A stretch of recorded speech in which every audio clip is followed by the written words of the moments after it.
Hey y'all, my name's Seth Packan, and this is Podunk Perspective, a podcast based on the Podunk Perspective. Welcome to Podunk Perspective. We are here with Josh Terry and Seth Bazemore from Down Yonder Hat Co. How we doing, guys? I'm good, man. Appreciate you having me. Yeah, no problem. We got some Georgia boys in the house. How'd y'all meet? Avery? Old Big Velvet. God, shout out to Avery playing the rhyming this week with Cole and all the boys, Casey Yarbill and all them. Yeah, Avery told me about Seth probably 2 years ago. You've been sponsoring my podcast for probably about that long now. Yeah, and March of 22. March 22? Something like that. 22 or 23. Hey, dude, he's just one of those guys that when he started coming around, I don't have like friends, like, because I'm kind of a cunt. That if you like me, you love me. And that's just how Seth was. Like, I got around him, and he just came family quick. And I love the dude. He's always just been there. We have fun. He fell asleep at a bar one night, and ever since then, I was like, this is my guy. Which bar was it? AJ's? You've done it multiple. Oh yeah, no! That wasn't like Roberts, falling asleep. No, like that was like passed out. Yeah, he passed out. Like the devil got a hold of him. Like 2 beers in, something was in my drink. The devil came up from Georgia. Apparently, I don't know what it was, but he died, and I was there to catch him. I love it. He's like, he's done. It was great. Then the bouncer was like, he's too drunk. He's got to go home. And I was like, dude, he just started drinking. Yeah. Something was in that beer. It was scary. It's like actually we were mid conversation. Well, there's rumors that some drugs go around Broadway. Yeah, I don't know if it's true or not. And STDs, they're very rampant down there. Rapid. You can tell I had a long night last night. I'm starting off with STD jokes. I hate coming to Nashville just because my brain is fried already. How did you start this, by the way? So, honestly, man, I came up with the idea just because I was sick of going out to a bar 24/7 and making connections where I can invite people over to my space and, let's drink and, bring the conversation to life, I get that. And, So, you said you had your own podcast, Josh, obviously. You have your own writers round here in Nashville. You host. How'd you get into the podcast and the writers round scene?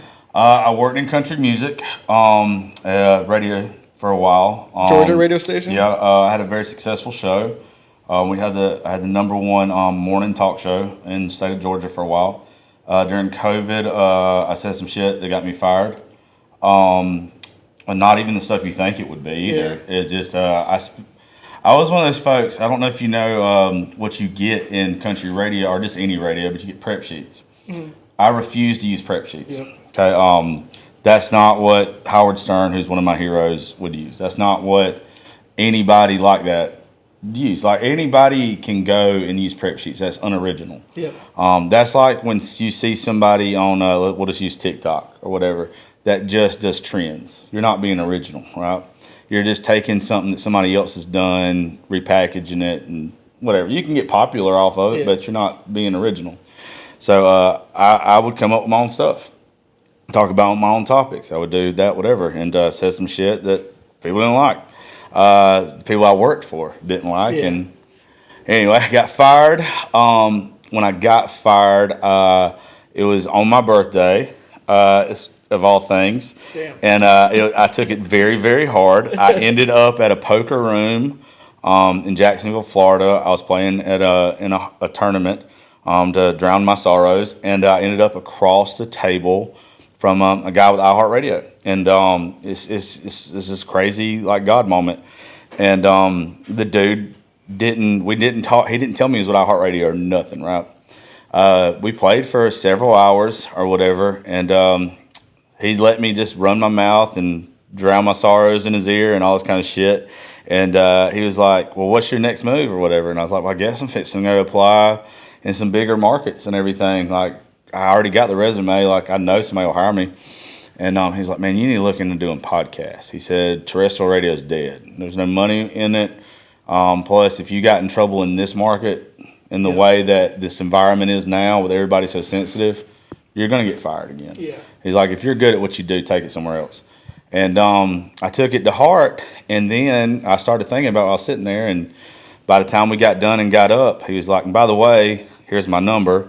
I'm with iHeartRadio. If you start this, I'll put you on some playlists right out the gate. And I kid you not, I opened up Raising Grace Studio within a month. And I couldn't tell you the guy's name now. I don't remember it. And we've only had 2 conversations ever. But I called him or texted him about a month later and said, hey, I'm doing this. He said, well, send me the information and all that kind of stuff. And sure enough, right out the gate, I got on iHeartRadio's playlist. Yeah.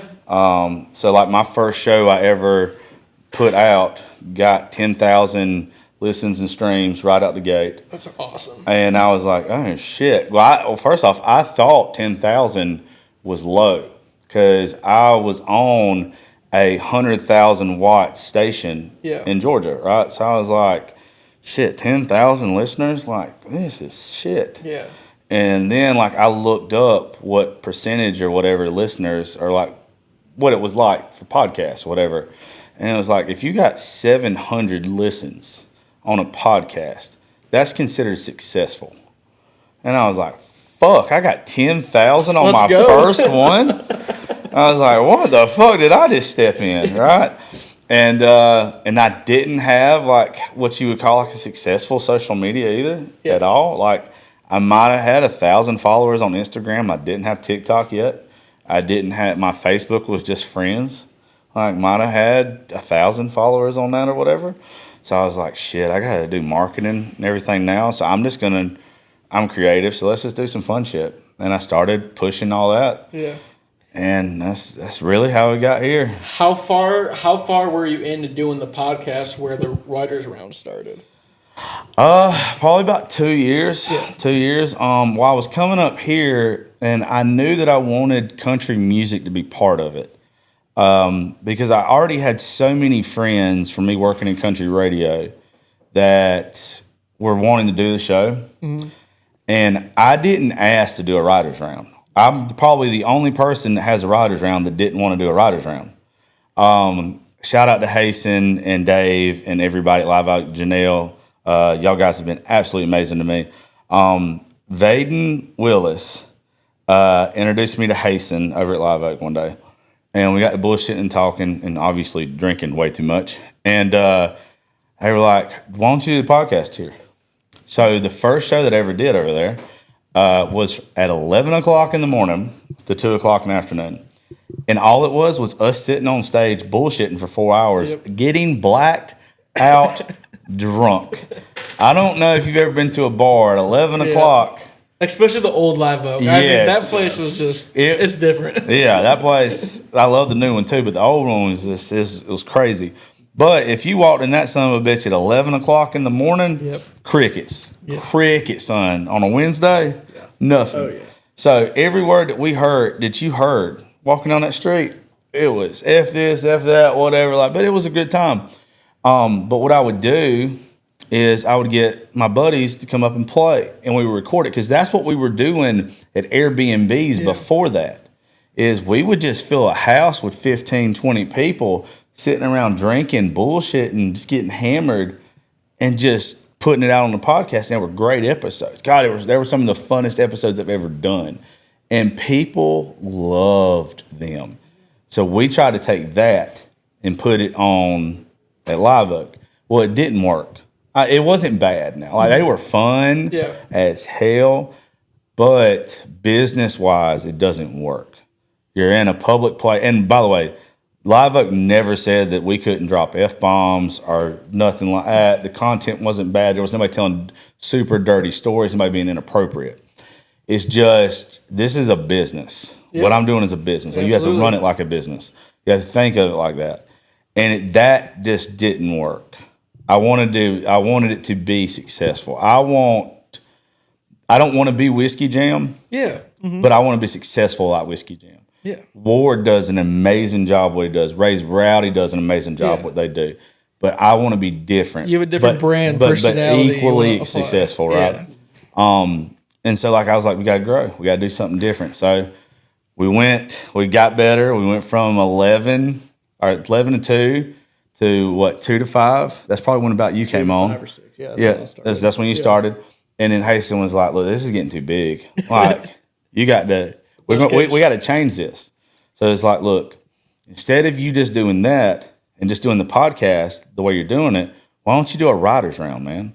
He's like, if you do a writer's round, I'll give you an extra 2 hours, and you can do 2 hours of the podcast to start off with, and then a 4 hours writer's round. And I was like, oh, that sounds cool. Let's try that. So the first one that we did, we went from 5 to 11, 2 hour podcast, 4 hour round. And it was fire. I don't even remember who was on that first one. But if I was to go back and look at like the first round, everybody wanted to play it. Yeah. Like I think Bobby Pinson probably was on the first one. It seems like he might have been, and I think he might have helped me put it together. Yeah. But I'm telling you, that first line was stacked. So was that easy for you? You know, starting a writer's round, like getting the artists to come on and join that whole thing? Yeah, I think I'm one of the fortunate ones. It's never been hard for me to put together the artist to play. I'm very picky about who I allow to play my shows. Absolutely. And I think because I'm picky about who I allow to play them, a lot of artists want to work with me. Yep. I used to say, like, I'm not letting this shit on my show. Like, but now I understand, like, everybody, there's just a different cup of tea for everybody. Yep. Like, and I think I stick on brand. Yep. Like, there's people used to message me all the time, and now they've learned. I think I've said it publicly enough that, hey, look, there's a show for you. Like, if you're doing some poppy stuff or you're doing something that's swifty, well, say something like that, you probably know that, you know, we're not for you.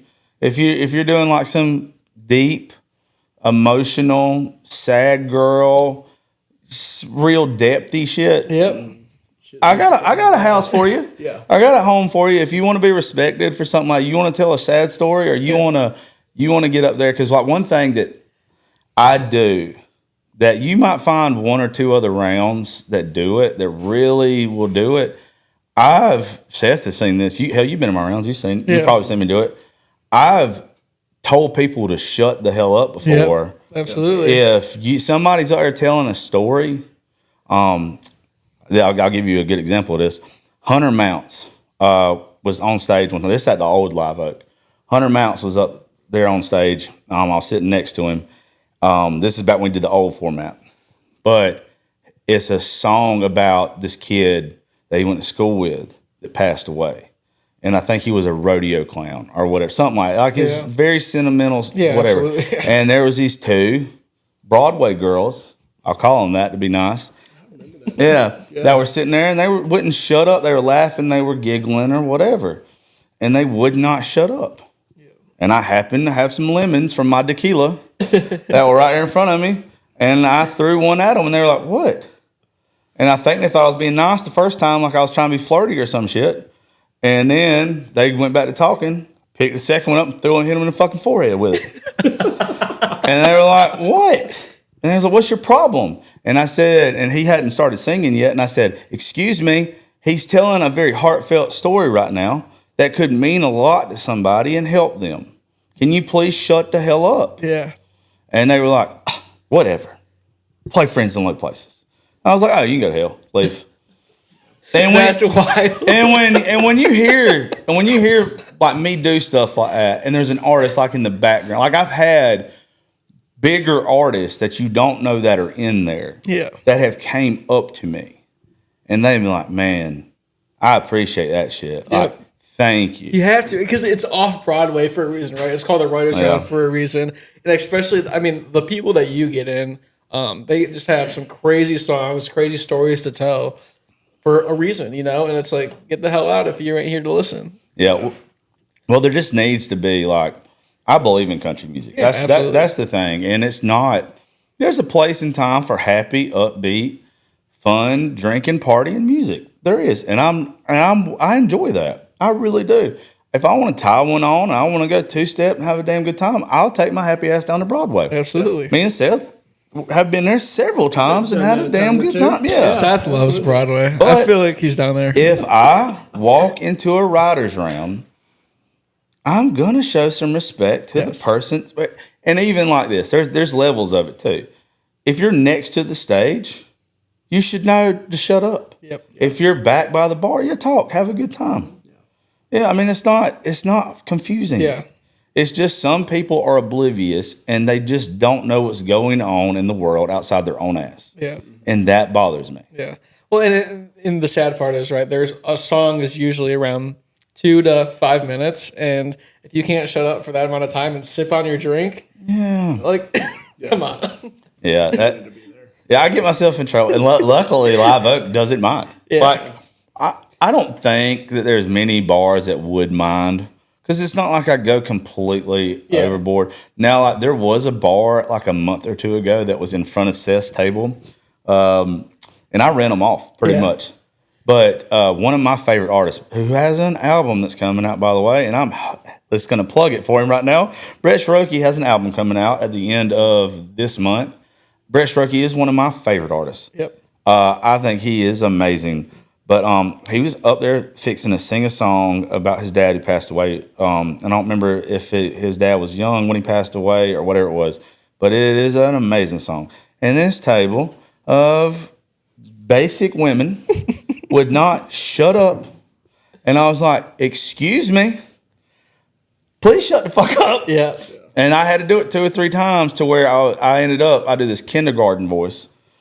And I'm good and 1, drunk. 2, 3, look at me. Yeah, like it's I get bad, and like at the top of my like our ads and everything that are on the screens it says recording in progress. I made them recite it with me. I said recording in progress, and I was like, please shut up, and they paid their tab and left. Now most bars would have been like, there's 10 people sitting here, but everybody that was working there that was like, we don't care. You'll get 10 more people coming in just because you ran them off. Absolutely. Shit. And I feel like that's what I find very cool about Live Oak in general. I feel like it's the personality of Nashville.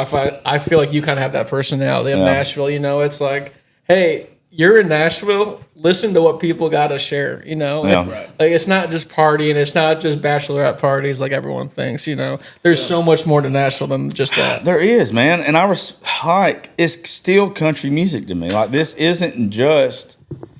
I argue with people about this shit all the time. Where I'm from, right? Because I still love traditional old country, and that's still here. Like that vibe, that mentality is still here. It's not just skyscrapers. Yep. It's not just, new age shit. Like it's not just the glitz and glamour. It's still sawdust floors and swinging doors. Like, but just because it doesn't look the way it did back in the 60s and 70s, it doesn't mean that it's not still here. I mean, but if you don't have the mentality, like there might not be cowboys everywhere anymore, but you can still have the mentality. Yeah, well, and this is kind of what I describe Nashville now is like, those true cowboys out in wherever it's Texas, Wyoming, or whatever. This is where they come to party and have a good time, enjoy themselves. Don't they and those people get annoyed with the bachelorette parties and stuff just as much as your locals or the people that come and really enjoy Nashville just as much. Well, it's about the manners, dude. Like it's like I said, it's manners, it's mentality. It's some people know how to act, some people don't. Yep. It's respect, dude. Like it's just some people just don't get it, and the people that do, you tell real quick, and the people you don't, you can tell quicker. Yep. Yeah. Well, it's like I feel like the thing too is like you go in a place like Live Oak, and I know we recommended it at work all the time. Yeah. It's like, you never know who you're gonna see. Yeah. And it's like just this past weekend, like here we are watching Zach Top at the Ryman, and I remember one weekend you were in town, and we all went out to Live Oak, and shout out Dave McMahon was like, "Hey man, there's this kid coming up, blowing up on TikTok. Let's go check him out." Damn Zach Top. Exactly. So it's like you go in these bars, you look for a party everywhere, but well, and it's funny you mentioned like it might not be the same back it was in the day. Well, people got to hear Cole Goodwin, Jake Worthington, and Zach Top. I mean, the stuff's coming back, and it's going to radio, and people are gonna hear it whether they like it or not. Well, they're gonna have to like it now because it's a wave. Like it's full force. It's every 10 years, 15 years, whatever it is. There's a change in it. Like you're not gonna hear bro country anymore right now. No. Like that's not. Zach Top is showing him. Jake, everybody is showing. Cole, especially I love you, Cole. They're showing people that people want traditional country again. Yep. And that's what's going to come around. Now, there's still a place for badasses like Luke Combs and Morgan Wallen and Absolutely. Hardy Yes. and all that shit. But there's definitely a place. I mean, the fact that people have been starving for traditional country, and folks have, I think what has actually happened with it, and I'm not going to toot my own horn here, but I've been saying it for a long time. The fact that the way that they have blown up, it just speaks to what I've been saying forever. That if somebody would have gave that a chance, somebody would have actually put it out that was as good as them, that it would have blown up the way that it did. Yep. Because people have been you're not going to be able to get enough of it right now. But this is everybody's fixing to do it. Yep. But there's not going to be anybody around here that just means that it's going to be saturated now. Yeah, no, and if people are sick and tired of like the fantasy land and bullshit of songwriting and music, where they want real stuff. They want stuff that's going to either hit you or something that's going to make you feel electric. Well, I think that for so long now, and I'm not going to go deep into this because I would on my show, but I'm not going to do it on yours. It's okay. You live. It's a Podunk Perspective. You live in Nashville, so I'm not going to do this. I'm only here as a guest. But like, people don't like to get fed a shit sandwich and told that it's peanut butter. Okay, so like, I don't think that like Shaboozie's bad. Yeah. Okay, I don't. Yeah. Don't tell me it's fucking country music. Yeah. There's a place for it, and it's good. Like it's definitely Absolutely. good. But the fact that one of my real good friends, and he knows him with me, is Will Mosley. The fact that Will Mosley got cut out of having a number one song, Good Book, last year because of Shaboozie with a song that's not a country song, and that would have been that boy's first number one with a song that is a song that's really talking about God and country music. That is gonna piss me off forever. And absolutely, you're so right. There is so a place for the Shaboozie type music, but don't be handing out awards to those type of people when it's not the true roots of country music of what that storytelling and that old country sounds like. It's not the same. And that's not me being like an old bitter bastard or what. Like I would have said the same shit about Florida Georgia Line. Like it's just not. It's not country. Yeah. I'm not even saying that it's bad. Yeah, it's not. It's not bad. Yeah. Every time that stupid ass Shaboozie song comes on, or even Walker Hayes. Is it Walker Hayes? The one that's got the Applebee song? Yeah. Yeah, like even that. Like they're not bad songs. No, not at all. If you put that on pop radio, I got it on pop radio, I'm probably not going to turn it. Like if that's the mood I'm in that day, I'm going to listen to it. And that's kind of my argument with it, is, country's everything right now. You have country rock, country pop, all this. But, put it in reverse and say you have pop country and you have rock country. You should be handing out to those people and those, if it's a rock award and that rock country song is killing it in a rock genre, give it to that country rock song and that rock genre award. I said this to somebody the other day. You let Hardy... or you let Morgan Wallen, or even like somebody like Lakeview, because I really like Lakeview. Yep, Lakeview's great. You let them put a fast beat on one of their songs and speed their songs up to where it's like a rap beat or an R&B beat, and them get put into an R&B category to where they win a R&B or pop award. Yeah. On a major network Morgan or whatever. Wallen should have had it. You let them win that, and there'll be an outrage over it because of it. But if you do that in reverse, people are like, oh, this is wonderful. Mm-hmm. But if it's reverse, they'll be like, Morgan Wallen, he should have never fucking won that award. And like, you stupid bitch. Hush. It makes no sense to me. It's just makes no sense. Yeah, it's definitely an easy concept of like what fans really want is they want pop artists to win country awards and they want country artists to win, your Grammys and your, whatever else it is. Yeah, and it's like the thing with Beyonce. I'm a huge Beyonce fan. Mm-hmm. I think she has one of the best voices of all time. Yeah. I'm like, my favorite artist of all time is Keith Whitley, but my favorite voice of all time is Aretha Franklin. And Beyonce's right up there in favorite voices. I think she can sing like an angel.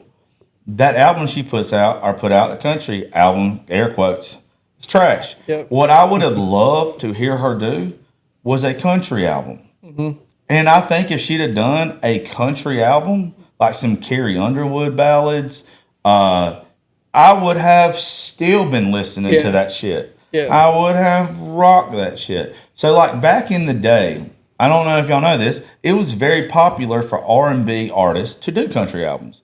Ray Charles has some amazing country songs. Montgomery Gentry, they were basically raised on R&B and stuff. Like, Seven Spanish Angels. Yep. Oh gosh, yeah. Come on. I mean, there's R&B artists forever that have done songs that did country songs that were amazing. That's what I think everybody wanted Beyonce to do, or anybody. Yeah. Look at Post Malone. That album that he came out with. That shit's fire. It's good. Yeah. He didn't try to do anything besides doing country music. Yeah. Well, and I think the cool part that no one really will admit, or the underlying factor, is Beyonce's album was great. Post Malone album was great, but no one gives a shit. Everyone else is more worried about these other country artists that are coming up. Your Zach Tops, your Hudson Westbrook, your Ty Myers. Those are your guys on TikTok and stuff that are really popping off, and that are sounding different. Whether it's a pop country sound or a John Mayer country sound like Ty Myers has, or Hudson Westbrook, he kind of has that Parker McCollum I don't know sound. who that is. Who's that? He's been popping off on TikTok. So there's Ty Myers and Hudson Westbrook. I know who that guy is. Yeah, they both been kind of coming up and popping off, but both young dudes, and they're just killing it. And it's like, these are what the fans want.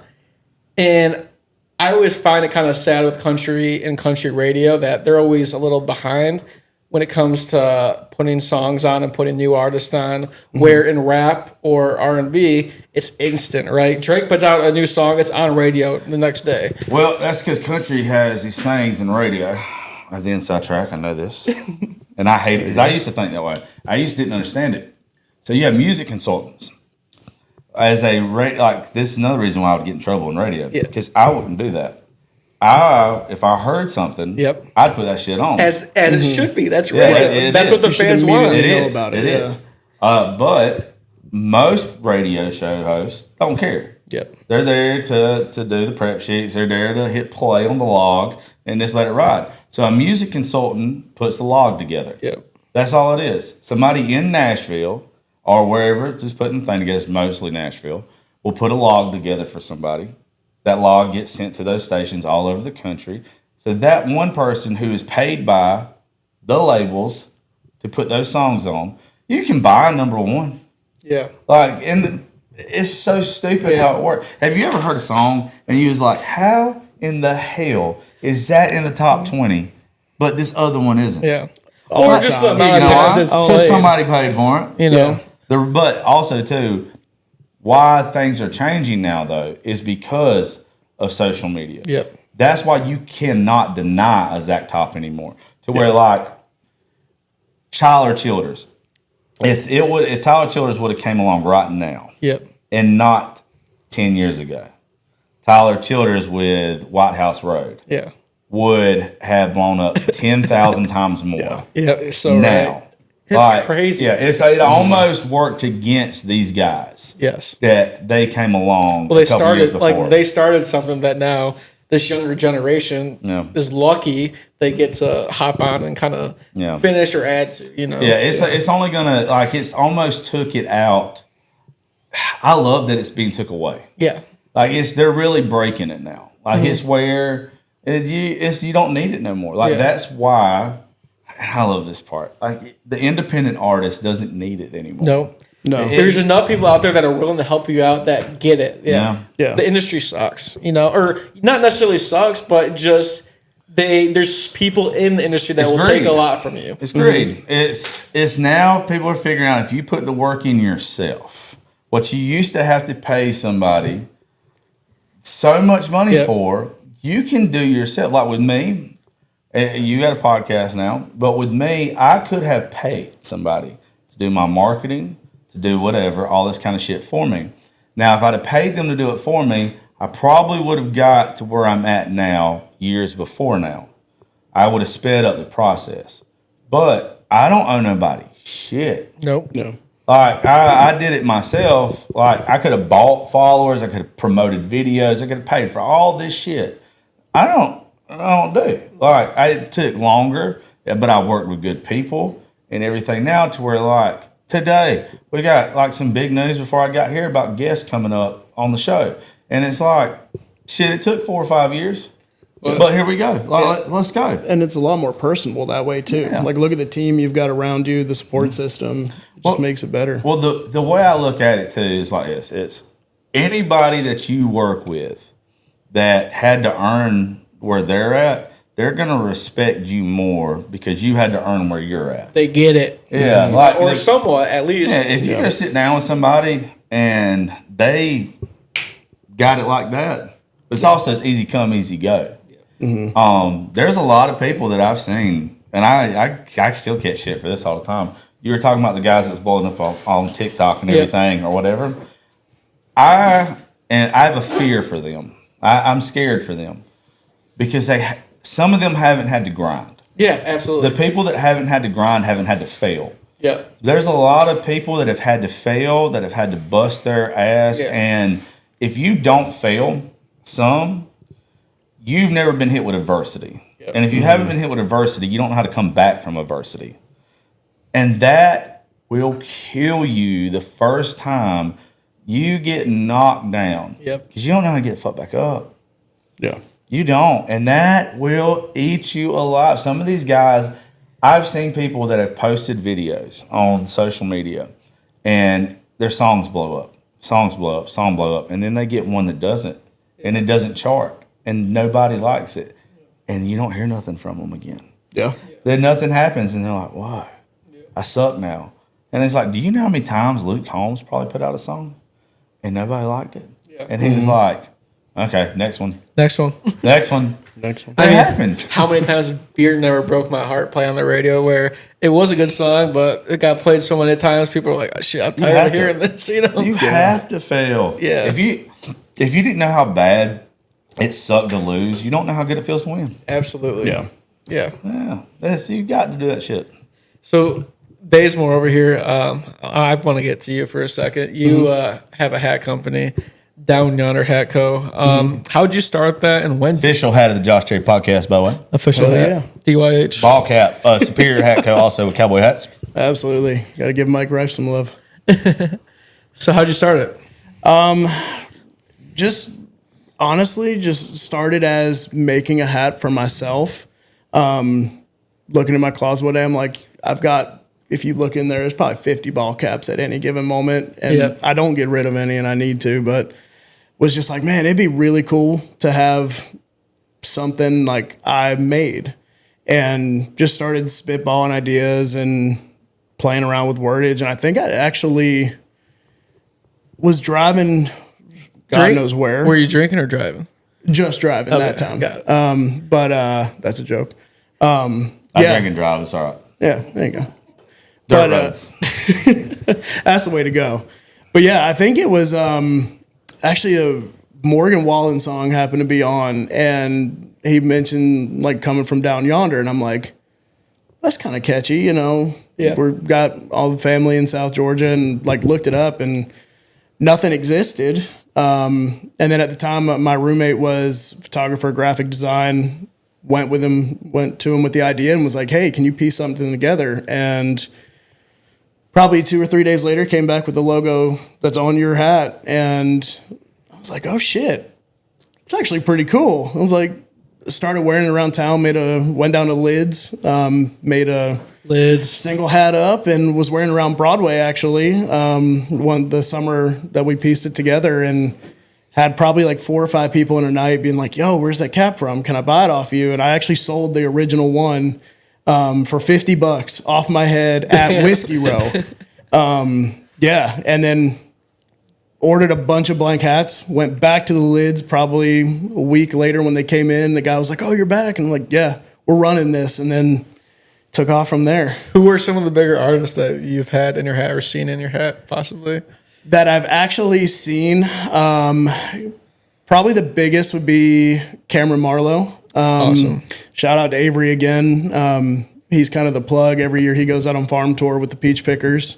So he's out on the road with Luke Bryan, and that was year 2, I believe. Sent a care package out with him. He got them to all the guys. I think he's gotten one supposedly to Riley Green. Dallas Davidson with the Peach Pickers has one. Got some photos of him. That was pretty cool. But That's awesome. yeah, seeing Cameron in that was kind of a surreal moment. Yeah, that's really cool. So you can obviously go to Josh's round, and you got a table set up selling hats and stuff. So Yeah. check you out there. But you got a website as well too, Instagram. Yes, sir. You know, Down Yonder Hat Co. on pretty much everything. TikTok, Instagram. That's the website. Yeah. love it. What year did you start Down Yonder? That was in 22. It was like summer of 22. Yeah. Love it. Love it. Yeah. Great. Josh, 100%. is he a good sponsor? He pays on time. No, he's good, dude. Like I'm picky about my sponsors. Yep. So the people I work with, there's a lot of people that want to be a part of what we do because where it's ranked at and everything, and it's like brand recognition for them. They don't even want shit from me. Like they just want to be able to say, with us being in the top 1% in the world and all that kind of shit, that hey, we're involved. Like, and it's for me, I've busted my ass to get to where I'm at. There's people like him to where like this will be the first year to where he's paid his dues to where we're like backing off on some shit with him to where it's family for me. Like I said earlier, it's the money doesn't matter really. Yep. It's you've done what we needed you to do to help us get to where we want to be. Yeah. And he's always been there. He's always done what we needed. He took care. Fits the Josh Terry brand. Yeah, he does. It's like it's the little shit for me too. Like there's been kids that play my show. So I think I'm one of the few rounds. If I don't think I'm the only one, but I think I'm one of the few that like I make it to where I want to bring up people that probably don't get a chance to play in Nashville. Yeah. That's one of my goals, like to do stuff like that. And every time, man, like Seth, without me saying shit to him, I'll look over there and like he'll give a kid a hat. Yeah, absolutely. And like that shit means something to me. Yeah. Like that's what our stuff stands for. Yeah. Raising Grace rounds, like our studio's named Raising Grace Studios, but it stands for somewhere between Raising Hell and Amazing Grace. Yep. But it's also my daughter's named Gracie, so it's like a play on words, Raising Grace. And like he does what you're supposed to. Like he's on brand with me. So Down Yonder and Seth is exactly what it's supposed to be. Like to be connected with us. And all of our sponsors are. So he does what he's supposed to. So I couldn't ask for better. That's why I wanted him to do this with me. Yes. Because I can't get him to do a fucking show with me. Then since y'all work I got him. Here. So since y'all work together, I was like, you don't have a fucking choice. Now you have to. We'll change that. I think he's scared of my guess. Nah. Yeah. You talk about having the future country music being alive and well, seeing Miles and is it Michael? Yeah, Shaw? I was just about to hit on that. They're so good. So Josh, you were just talking about having a kid on your show. You have him on pretty frequently. For people that don't know, it's hard to get anyone under the age of 21 into a bar here in Nashville. Whether you're 18 or 21, it's hard to get in. You have Miles come in with his dad and stuff. Yeah. Kind of explain his scenario and how you got in connection with Miles. I got tagged in a bunch of his videos. So like this is 2 years ago at least. And this kid's family to me now. He's just such a good kid. Somebody tagged me in one of his videos. So he played a song at his I think middle school or elementary school. I always tell the story wrong. I think it's elementary school. Talent show. And it was way more blues. And it wasn't like a lot of hate or anything that the kid was getting, but if you've heard him, he's an 80-year-old man in an 11-year-old's body. Yeah. Like he really, so true. he really is. And he can already pick better than 90% of the people in town. And anyway, so like I'm tenderhearted about that shit. The people that were talking shit, like in his comment section, and the kids or whatever, I was like, these kids don't even know what the fuck they're saying. Like these kids don't realize what they're looking at. Like this kid, by the time he's 21 years old or 18, is gonna be able to play for any anybody that he wants to. He's going to be more successful than any one of these kids that is picking on him in this comment section. So I reached out to him and his family, and I was like, hey, I do this show in Nashville. I would love to surprise the shit out of everybody in this bar. And I would love to end the show with me telling a little bit of this story. That's so badass. And have you play at the very end of the night. And I thought he thought I was full of shit to start off with. And him and his family came. Priscilla Block was there that night. I think he was blown away when he saw her. And I don't really know Priscilla. She was there with some people that I know of. We kind of know each other, don't know her good, so I don't want it to look like I'm name dropping like I'm buddies with her. But I remember him hugging her and him like being blown away when he saw her. That was cute. But then nobody knew about it. And we had a packed house that night too. And I told the story at the end of the night, and he got on stage, and it was, y'all been to concerts when everybody turns the lights on? Mm-hmm. Fucking the old Live Oak. If there was everybody flooded up to the stage and was recording this kid, and it's probably my favorite moment that I've ever had in Live Oak. It was so cool, and ever since then, him and his family have become family to me. Yeah. Like they're just the best. He's played on Bridgestone. Yeah. With Billy Strings. Keith. I think twice now. Yeah, he who's been out with? He's been out with Kenny Chesney's had him up. Like everybody. But it's everybody remembers what it was like. All these artists remember what it was like as a kid. And having that passion or having that thing in them that they wanted to do, but they're like, I can't do this because everybody's going to pick on me. Like, even me. Like, absolutely. I mean, I'm not musically talented. The good Lord knew not to give me that talent because I would have ruined myself. I would owe so much child support if I could do any of that shit. I would be a piece of shit. I would not know. I could not be musically talented at all. But everybody remembers what it was like being a kid and having a dream and knowing that, like, if I say this shit or I'm going to try to do this, like, everybody's going to pick on me. Yeah. And Miles is doing it. Yeah. And I love that shit. It's so cool. And I think all kids ought to, like, whatever it is, you ought to pursue it. Especially with, like we said, like Zach Top and those guys coming up. He's got to look at those guys and be like, fuck yeah. Like, what I'm doing, like, I bet, like, it's right, Like, it's very cool to see, especially how young he is. And he's got a good little style to him. He comes in with some cowboy hats or some DYH hats on. And, and that's he's doing it right. That's another thing about him. Like I said, it's on brand with what we do because he doesn't have to. And that Michael boy is the same way. Yeah. Michael, is it Scott? I think Shot. Shot. That's what it's Michael Shot. Like, they post stuff for Seth. Mm-hmm. Anytime that anybody that has been with us have gave them anything. Yep. But that's any artist that we work with or anybody that's came in there. If that has been given to them boys or anybody, they post stuff for us. Yeah. And it's like, that's what, because I'm all about, like, even me doing your show. Yep. Like, that's what you're supposed to do. Yep. Like, you're supposed to, there's a big enough piece of the pie for everybody. I get ridiculously pissed off all the time when somebody's like, I can't do that. Yeah. Or, like, if you ask me to do something and, like, or I ask you to do something and, like, you blow me off because you're scared that it might take, like, some light off of you. Like, even if it's social media or whatever, or you're too stuck up your own ass to help somebody else because you think it might hurt your brand or whatever.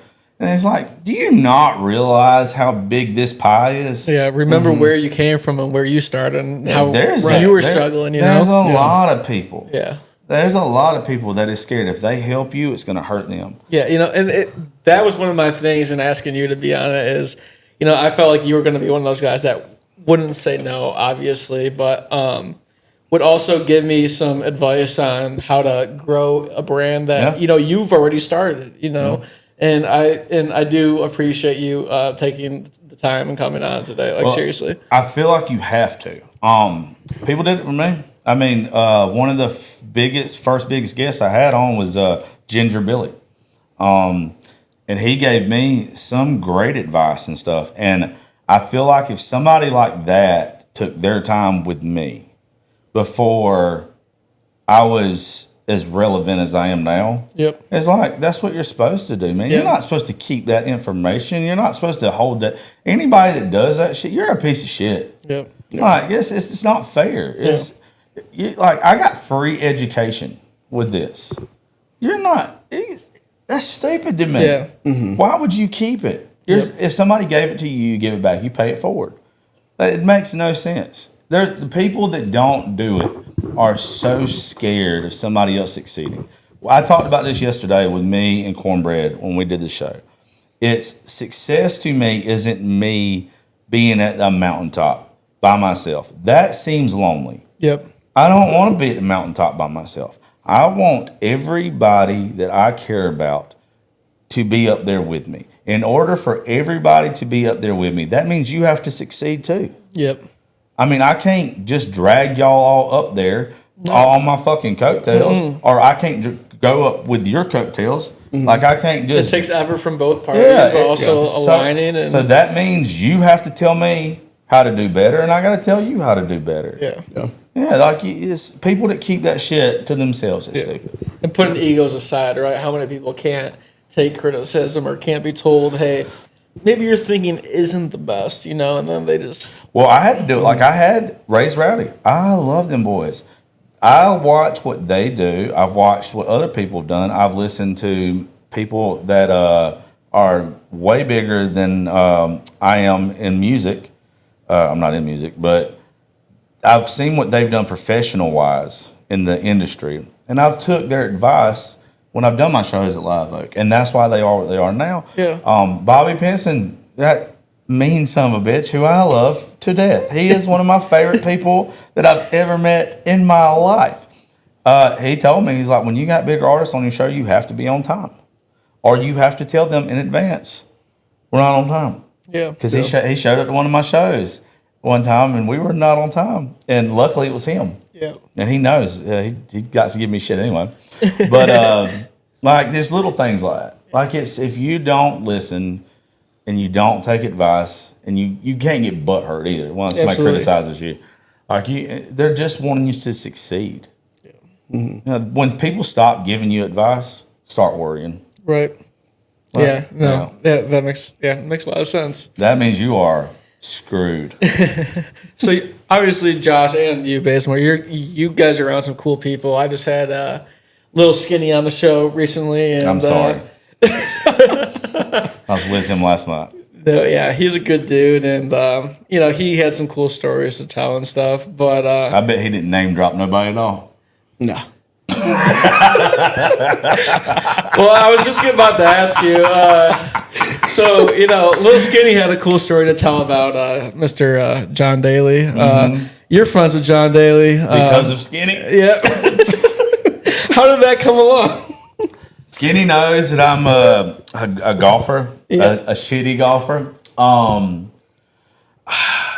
He knew that I liked him, and I'd already said something to him before. I was like, Skinny, just whenever you get a chance, like, I don't fangirl. I've only fangirled twice up here. One about died when I met Vince Gill because I almost killed him at a golf course. And the other time was like when I was in Losers, and John was there, and Skinny was with him, and Skinny introduced me to him and drank with him and hung out the rest of the night. But he's just they just say don't meet your heroes, but it doesn't apply to that dude. Like, he's everything that you've heard about him. He's just so nice. Yeah, he's so nice in a positive way. Yeah, he's an animal. Yeah, in the best ways possible. Like, he's just so cool. Yeah, I heard a rumor. I'm not sure if it's true or not, but he was at one of your shows or something, and there's a possibility that the president might have hit him up or something at one of your shows. Donald Trump FaceTimed him at my show, and I shit everywhere. I'm not gonna lie to you. Like, that would, to me, I didn't know what to do. Nope, you Like, can't. He didn't talk to me. Like, I was at the other side of the room, and John got up and walked out. And when he came back, John just very loudly was like, "Yeah, I was talking to Trump." And I was like, "What the fuck did he say?" And he's like, "Yeah." And I was like, he just talked to the president at my show. Yeah. And I just went sat back down next to him. And then what was kind of cool, and I don't know who it was, so if you're hearing this, the person I've been telling a story about, you can still go to hell. So me and John sitting there, we were bullshitting and talking, and I don't know if you know this about me, I'm kind of a dickhead. A guy comes up, and a guy tries to give him a shot of tequila, and John's like, no. And the dude would not leave him alone. Yeah. He was just aggravating and shit about it. Yeah. And so it got to the point to where, and John was super nice about it too. Where John rotates all the way in his chair, starts listening to the artist on stage, and dude just will not back off. And finally, I'm sitting there and I'm like, I love John Daly. I'm fanboying still at this moment. I'm surprised John just wants me to sit next to him. And I stand up and I'm not getting this guy's face. And I had this moment to where it's like, this is my round. They love me at Live. This is the Josh Terry round. I can slap the shit out of this guy right here in this bar. Ain't nothing gonna happen to me. I bet I can. Probably right too. But then I had that other moment that I was like, this is my round. They love me here. I better not slap the shit out of this guy. But then I had one more moment where it's like, I bet John Daly will take me play golf tomorrow if I slap the shit out of this guy. Lucky for this guy, though. I didn't. But I got in his face pretty good. And I was like, let's leave him the fuck alone. He tried to take me outside. And luckily, he didn't realize for about the past 6 months, I've been really working on myself. But if I'd been good and liquored up, boy. Anyway, but I was so surprised. I'm surprised how John acts. Yep. That he doesn't feed into it. Yeah. He lets people everybody around him kind of absorb what you think he would. Yep. If that makes sense. He has no ego. Yep. It's cooler for Skinny. It's cooler for anybody because Skinny's way, way closer. John probably don't remember my name. Yeah. I've been around him 10 times maybe, and he'll recognize me probably. It ain't like he'd know me. But he's just, like I say, he's one of the coolest fucking people I've ever been around. Yeah. Oh, that's really cool. He's also the only person, we have a joke when we post stuff of him. Me and Walker Wilson, who I hate Walker Wilson right now. The reason why I have not moved from my bed today is because of Walker Wilson. We had way too much fun last night. We always say SIGs inside. Yep. They let John Daly, when he comes to the shows at Live Oak, they not only put a table for him next to the stage, they brought an ashtray.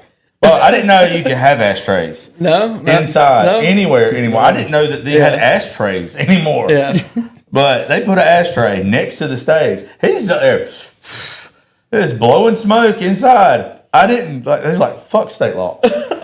Or federal. I don't even know what law it is. For some people, it doesn't apply, especially in John Nashville. Daly can do whatever he wants. When the president FaceTimes you at that same show, That's what I was saying. You're good to go, dude. He literally has a worldwide pardon or a nationwide pardon. He can smoke cigarettes where he wants to. Yeah. That blew my mind. Yeah. That was cool as shit. So SIGs inside. SIGs inside, man. SIGs That's inside. crazy. Hell yeah. Somebody saw that on one of our posts the other day, and they were like, what the fuck is that? Hey. SIGs inside. Well, yeah, SIGs we'll start a new inside. petition. I'm going to run to the restroom real quick, but I'm going to start a conversation with you two. Who's a bigger Georgia fan? Oh. I'll be real with you. It's probably you. It's probably me. It's probably you. Probably me. So growing up, I've switched teams several times. Growing up, I went to more Auburn games because of my best friend. Well, that's the end of the discussion right there. Yeah. My family was not football fans anyway. Yeah. My best friend Cody Wiggins, he's an Auburn fan, and that's the games we always went to. Mm-hmm. And then this where it really goes off rails. I really like Steve Spurrier. Oh, I really fucking like Steve Spurrier. I love everything about old ball coach. And then it rolled into Tebow right after that. Once Spurrier is gone. Damn, Josh. I love Spurrier. How can you not like Tebow? It's impossible not I can like respect him now, but when he was at Florida, I hated the hell out of him. I love Tebow. Well, you're going to hell. But then, as I got older, I started going to Georgia games. I was like, this is my home team. Like, this is the games I'm going to go to. This is where I want Gracie to like. It's where I want her to go to school. Like, and I got into it more. And I was like, you know what? I don't have a dog in this fight. Nobody that I went to school with plays for anybody anymore. This is where I want my daughter. This is where we're going to go watch games at. No. Yeah. So, yeah, you're probably. So you started rooting for them when they were winning. Yeah. Yeah. Bandwagon. Damn. I came back to a bandwagon conversation. I'm not a liar. Shit. I'll also tell you, I'll go ahead and tell you, this is 100% the truth to go on top of it. When you have a business in a state, you are stupid if you don't root for the college team in that state. You're right. Especially if you don't care. Like, I don't. Like, I'm not even like gonna fucking. Only one I won't root for is I will not root for the Braves. Yeah. I don't really like. I'm a Red Sox fan, but Why? man, I grew up loving the Red Sox. It was that thing. It's me and my dad used to argue about this. The Red Sox. I love history of baseball anyway, and there was just something so majestic as a kid, like the history of them. And then in high school, when they finally won it in 2004, like that was cool to me. Like it's the history of it to me. Have you ever been to Fenway? I have not. It's on my bucket list. Check it out. It's definitely worth going. That one's gonna be a meaningful one to me. That and Wrigley. I want to go to Wrigley really bad. Yeah, that's next on my list. But yeah, Fenway was a big time bucket list ballpark. I could just never root for the Braves. One, I don't think he's a bad guy now, but we went to a showcase. I know I don't look like it no more. I was actually a pretty decent athlete growing up. Woo! I was in very good shape back in the day. What'd you play? Baseball and football. I was a catcher and center fielder. What about football? Defensive end and linebacker. Okay, I can see linebacker for sure. This body does not look anything like it used to. I have lost all muscle and size, but that's what a few drinks does. Too. Yeah. But we was at a showcase. I think I was a sophomore. And Chipper Jones was mean as shit. Like, he was mean. And I was like, I'm never cheering for the Braves again. Like, I don't even want to kind of. Yeah. But I've also got some buddies that played some ball close to him, and they say what a wonderful human being he is. So it's like, okay, maybe he's just having a bad day. Maybe like everybody's got a bad day. Yeah. So I should probably change my opinion on him. For sure. Yeah. So, coming from Georgia, what are some of y'all's favorite country artists? Maybe not necessarily Georgia people, but people you guys grew up on and guys that you like listening to. My diehards are I got 4 or 5 just diehards. Keith Whitley will always be one. Paycheck, Johnny Paycheck, George Jones, George Strait. The legends. Yeah, like those. But that's what I listen to though. Yeah. Like my old lady hates that shit. Yeah.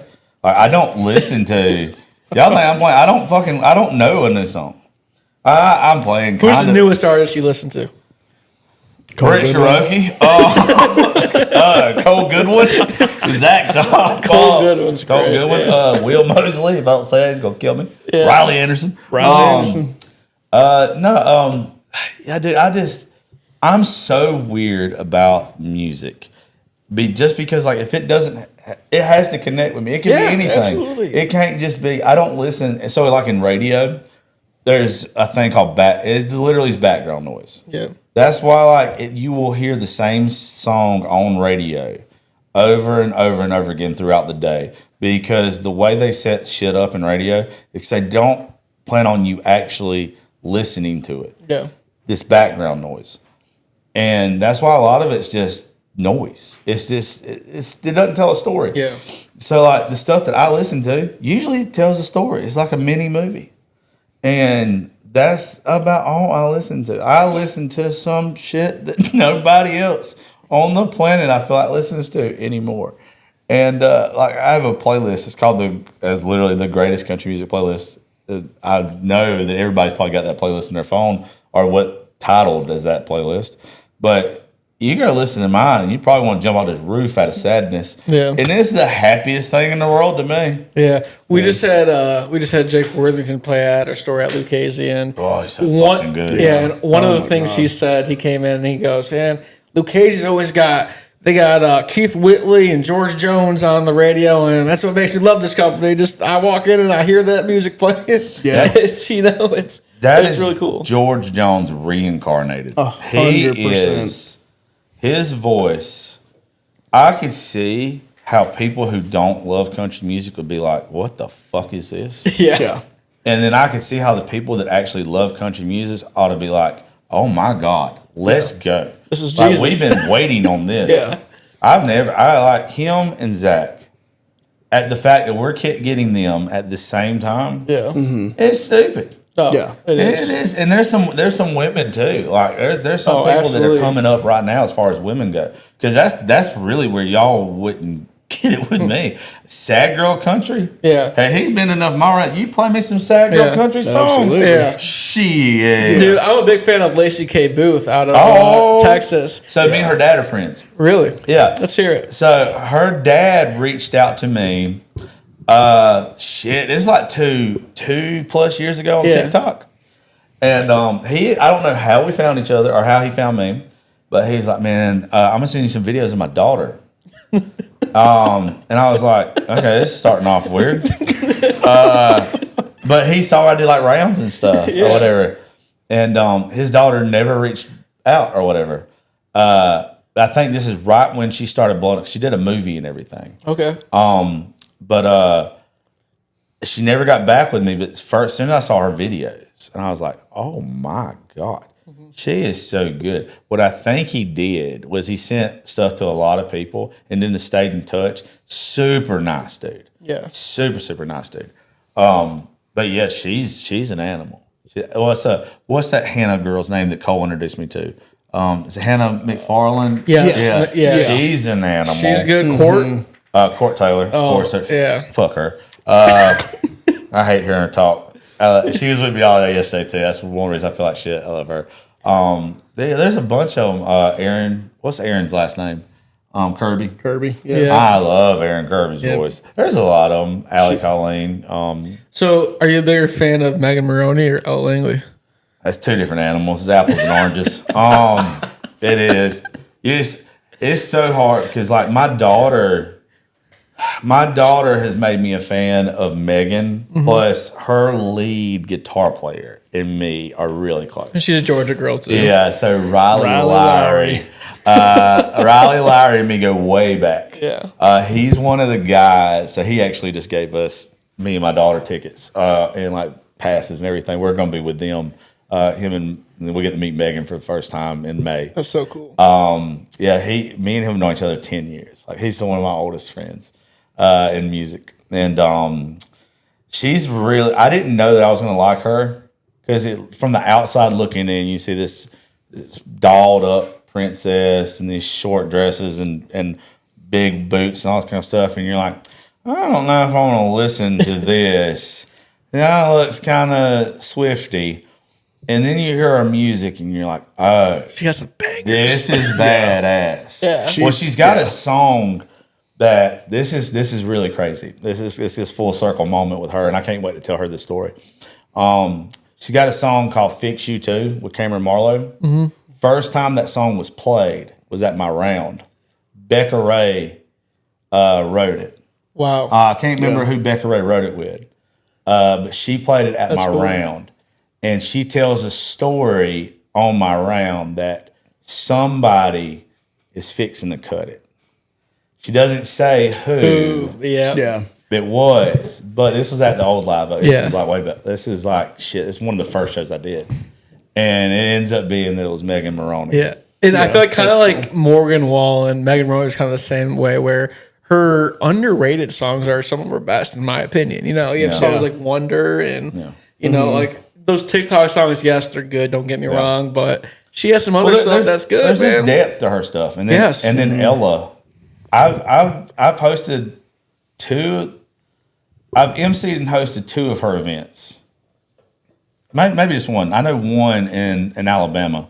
I've met her a couple times through Trey Lewis. Me and him are close. Yeah. Mm-hmm. But I'm not like super close with her or anything. But she's a fucking animal. Yeah.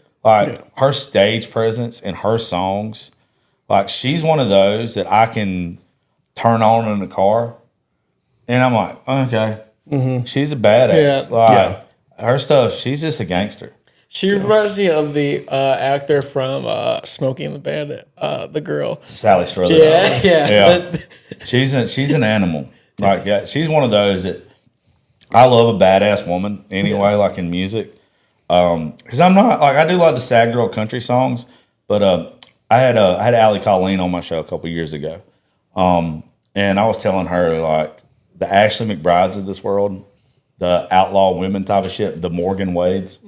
I love just a woman who just doesn't take shit and then just goes after it. And that's what Ella is. And that's why, I feel like that's why Lainey is so big now, but why I found her so cool when she was coming up is, she didn't sit in with the chick camp. She sat in with Luke Combs, Ray Fulcher, and Drew Parker.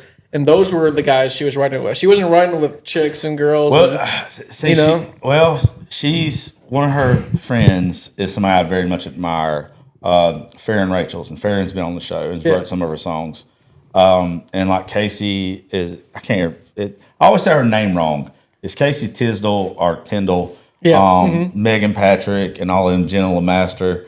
They all came up together. No, their whole camp, camp and everything, but they're all badasses. So even the women that any of them were with, they're not like the poor pitiful me. They're all like badass. Yeah, no. So it's like there's all this badasses. I just remember hearing a story, that Lainey Wilson had a camper parked out back of one of the places down on Broadway, and she had a write with Luke Combs that day. He'd come in, sit in her camper, and they rode, and it was just like us sitting here. It's like no one gives a fuck about us, but at the same time, there's some people that do. Well, the thing with everybody, nobody gives a fuck about you till they do. It doesn't matter who you are. It doesn't matter if you're a podcaster, if you're a musician. It doesn't matter. If you're talented, you just have to have the mindset that if you're not being acknowledged, it's not that you're not good. There's a lot of my buddies that are, and a lot of people that I don't know too, that I admire, that just haven't been acknowledged yet. There are some people that I look at and you can see it coming. Yep. It's just a lot of people give up before they get there. Yep. Because they get frustrated. Yep. You can see it written on their face that one of the best guitar players I have ever been around gave up. He gave up. He quit. He moved back to Georgia, and he's like, his music just broke him. But if he'd have just grinded it out, and he would have just realized, hey, I got to do what I got to do so I can do what I want, till I get to do what I want to do. Like, you got to take your blows. You got to get knocked down. Yeah. It's hard because nobody cares. Nobody cares, but once they care, they never stop. If you're doing what you're supposed to, and you grind, and you grind, and you grind, they'll be there. Yeah, sure. Yeah, if you do it the right way, but it's also, like I said, if you stay on brand and you do shit the right way, and you build up, and you have that foundation that you're supposed to have, and you build up all these people that are there with you, you ain't gotta worry about. Yeah. You ain't gotta worry about falling. Yep. It's that balance of being professional, but also being a good friend. At the same time. Dude, it's going on over an hour now, and I appreciate y'all coming on. Yeah, dude, absolutely. It's been a great podcast, great conversation here. We'll definitely have to do it again. Go check out Josh Terry podcast, Podunk Perspective, the whole thing. Thank you guys so much for coming on. Dude. Anytime. Seriously, it means a lot. I really do appreciate it. Podunk Perspective. Till next time, we'll see you.